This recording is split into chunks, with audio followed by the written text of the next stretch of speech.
Assalamualaikum warahmatullahi wabarakatuh. Selamat ketemu kembali dengan channel Endro GM, channel yang membicarakan tentang destinasi wisata, kuliner, dan edukasi.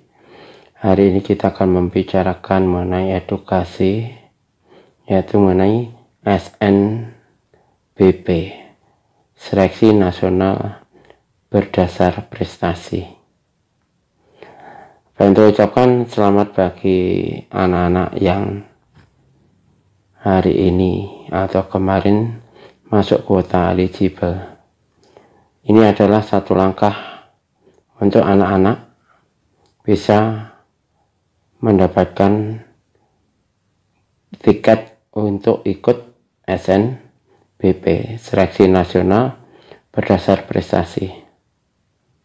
Apa itu SNBP? Yaitu seleksi mahasiswa untuk masuk perguruan tinggi negeri yang dilakukan oleh BP3 dan PTN di seluruh Indonesia. Hari ini kita akan membicarakan kiat-kiat bagaimana kita sukses di dalam SNBP itu. Kiat yang pertama yaitu jangan menumpuk pada satu jurusan. Maksudnya apa? Seringkali kita di dalam memilih jurusan itu satu sekolah atau satu madrasah bisa sampai 5 atau 6 orang. Ini harus dihindari. Kalau bisa satu jurusan untuk sekolah atau madrasah itu hanya 1 orang. Pertanyaannya, kalau saya ingin jurusan yang sama, ambil PTN yang berbeda. Jangan memaksakan diri untuk satu jurusan itu diambil beberapa orang untuk satu sekolah atau madrasah. Yang kedua, yaitu 1 PTN 2 jurusan. Jadi harus dilihat ini. Anak-anak harus ambil dan anak-anak mantapkan, saya ambil PTN mana. Dalam PTN mana itu anak-anak ambil langsung 2 jurusan. Alasannya apa? Beberapa sumber yang saya baca, alasannya kalau anak-anak ambil 1 PTN 2 jurusan, kalaupun pilihan 1 itu nanti anak-anak belum berhasil, anak-anak langsung dimasukkan di dalam perhitungan pilihan 2. Berbeda kalau anak-anak ambil 2 PTN 2 jurusan. Untuk pilihan 2 untuk PTN yang berbeda, anak-anak nanti dihitung itu berdasarkan kota dari pilihan 1-2 PTN yang berbeda itu. Kalau sudah memenuhi syarat, baru anak-anak dimasukkan dalam perhitungan, sehingga riskan banget. Yang ketiga yaitu memilih jurusan yang tidak dipilih. Maksudnya apa? Anak-anak memilih jurusan itu adalah jurusan-jurusan yang mana teman-temanmu dalam satu sekolah atau madrasah itu enggak banyak atau enggak ada yang mengambil. Jadi ini harus ada kerjasama antara anak-anak keseluruhan. Jurusan-jurusan mana yang enggak terlalu diminati anak-anak, itu yang anak-anak pilih. Tapi jangan hanya sekedar memilih. Anak-anak harus tahu jurusan-jurusan yang tidak ada peminatnya atau kurang peminatnya, tetapi peluang kerjanya itu sangat tinggi. Itu anak-anak bisa melihat dari sumber internet. Dalam PTN ABCD itu jurusan yang peluang kerjanya besar, tetapi peminatnya kurang itu untuk jurusan IPA apa saja, untuk jurusan IPS apa saja. Kita lanjutkan. Yaitu yang keempat, memilih kampus yang berbeda. Maksudnya apa? Anak-anak harus tahu.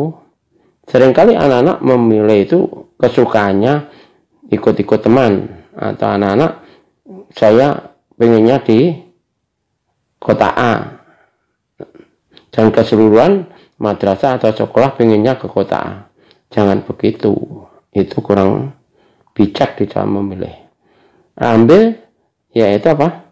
Kampus yang pemilihnya itu kurang terlalu tinggi. Itu bisa dilihat di kuota senam PTN yang kemarin senam PTN tahun yang lalu. Yang selanjutnya, pilih PTN yang kurang diminati. PTN yang kurang diminati. Maksudnya di sini apa? Di dalam satu provinsi mesti ada beberapa PTN. Nah, dari beberapa PTN itu, anak-anak harus tahu PTN mana yang tahun lalu itu adalah jumlah peminatnya terlalu sedikit atau paling sedikit. Itu yang anak-anak pilih. Sehingga peluang yang anak-anak akan lebih besar di dalam bisa masuk di dalam SNBP. Selanjutnya yaitu pilih passing grade yang paling rendah. Ada yang mengatakan passing grade. Adakah yang memilih keketatan yang paling ketat? Maaf, yang paling tidak ketat. Ini bisa dilihat dari data tahun kemarin. Passing grade-nya itu yang paling rendah mana? Karena Anda harus tahu, pilihan 1, 2 juga harus dilihat. Pilihan 1 itu passing grade-nya lebih tinggi dibanding pilihan 2. Nah, bisa dilihat beberapa PTN kalau kita melihat internet, passing grade-nya di situ diperlihatkan. Passing grade-nya diperlihatkan. Ada yang passing grade-nya sampai 50. Ada yang passing grade-nya hanya 21. Ya pilih yang passing grade-nya yang 21 itu. Sehingga peluang diterimanya semakin besar. Yang selanjutnya yaitu pilih jurusan yang menggunakan portofolio. Mengapa kita memilih jurusan yang menggunakan portofolio? Kadang-kadang anak-anak punya kemampuan non-akademis.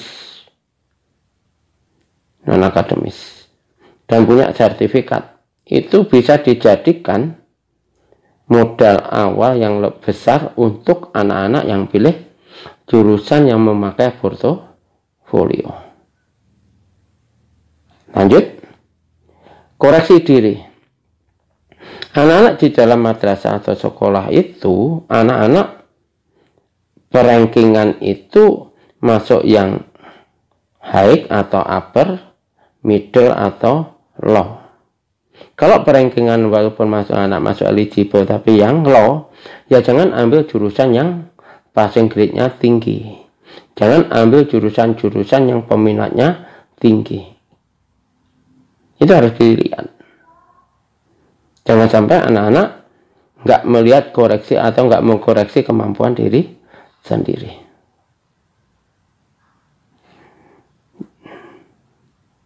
Yang selanjutnya, anak-anak harus tahu, minta doa restu ke orang tua. Ini sangat penting banget. Sangat penting banget. Karena apa? Doa restu orang tua itu merupakan motivasi buat anak-anak untuk mencapai satu tujuan. Jadi itu sangat penting banget. Jangan anak-anak finalisasi tapi orang tua saja nggak tahu anak-anak ambil jurusan mana. Yang paling akhir yaitu jangan memaksakan diri. Maksudnya apa? Anak-anak jangan memaksakan diri kalau kemampuannya B ambil yang A. Jelas itu kurang bijaksana. Jangan memaksakan diri kalau di dalam madrasah itu eligible-nya di atas anak-anak, jurusannya sama, PTN-nya sama dengan anak-anak. Anak-anak harus tahu bahwa Kalau eligible-nya di atas kamu, atau rankingnya di atas kamu, atau prestasinya di atas kamu, anak-anak ambil jurusan yang sama, oke, tapi PTN-nya yang berbeda. Mungkin ini kiat-kiat sukses anak-anak. Hanya satu doa, semoga anak-anak berhasil dalam SNBP. Terima kasih atas perhatiannya. Mohon maaf bila ada kesalahan. Sampai ketemu di